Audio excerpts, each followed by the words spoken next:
ಆತ್ಮೀಯ H16 news ವೀಕ್ಷಕರೇ, ನಾನು ನಿಮ್ಮವ MI ಅಥವಾ ಮಲ್ಲಪ್ಪ ಜೋತವ. USA ತಕ್ಷಣ ನಿಮಗೆ ಟ್ರಂಪ್ ಬಂದು ನಿಲ್ತಾರೆ ಕಣ್ಣ ಮುಂದೆ. ಡೊನಾಲ್ಡ್ ಟ್ರಂಪ್ ಆಲ್ರೆಡಿ ಭಾರತದ ಪ್ರಧಾನಿನ ಹಂಚಿದಂಥ ವ್ಯಕ್ತಿ ಅಂತ ಅನ್ಬೋದೇನೋ.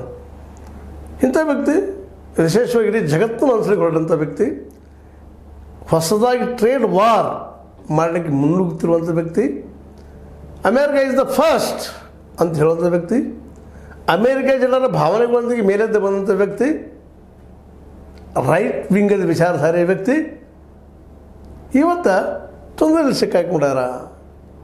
ಏನಂತ ತೊಂದರೆ? ಯಾವಾಗಲೂ ನಮ್ಮಲ್ಲಿ ಕನ್ನಡದಲ್ಲಿ ಗಾದಿ ಮಾತೊಂದದ, ಹೊಟ್ಟೆಲೇ ಹುಟ್ಟಿದ್ದೊಂದು ವೈರಿ ಅಂತ, ಬೆನ್ನಿಗೆ ಬಿದ್ದಿದ್ದೊಂದು ವೈರಿ ಅಂತ. ಹಂಗೆ USA ಮನೆಯಲ್ಲೇ ಅವ್ರ ಮಿತ್ರನೇ ಇವತ್ತು ವೈರಿ ಆಗ್ತಾ ಇದ್ದಾನ. ಅಲಾನ್ ಮಸ್ಕ್ ಇವನ ಮಿತ್ರ, ಇವು ಗೆಲ್ಲೋದಕ್ಕೆ ಕಾರಣೀಕರ್ತದಂಥವ. ರಿಪಬ್ಲಿಕನ್ ಪಕ್ಷದ ಒಬ್ಬ ಅಭ್ಯರ್ಥಿಯನ್ನಾಗಿ ಆಯ್ಕೆ ಮಾಡೋ ಜೊತೆಗೆ ಅವ್ರು ಗೆಲ್ಲುವುದರಲ್ಲಿ ಸಾಕಷ್ಟು ಸಹಾಯ ಸಹಕಾರ ಮಾಡಿದವ.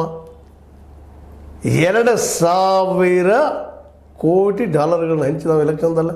ಅಲ್ಲೂ ಅದು ಎಲೆಕ್ಷನ್ದಲ್ಲಿ ಹಂಚುವಂಥ ಕೆಲಸ ಬರೀ ಇಂಡಿಯಾದಲ್ಲಿ ಅಲ್ಲ, ಎಲ್ಲ ಕಡೆ ಇದೊಂದು ಅತ್ಯಂತ ನೋವಿನ ಕೆಲಸ. ಯಾಕಂದರೆ ಪ್ರಜಾಪ್ರಭುತ್ವವನ್ನು ಮಾರ್ಕೊಳ್ಳುವಂಥ ಕೆಲಸ ಎಲ್ಲ ದಿಶೆಯಲ್ಲಿ ನಡೀತಾ ಇದೆ. ಅಲ್ಲೂ ದುಡ್ಡಿದ್ದವ ದೊಡ್ಡಪ್ಪ, ಸತ್ಯನದ.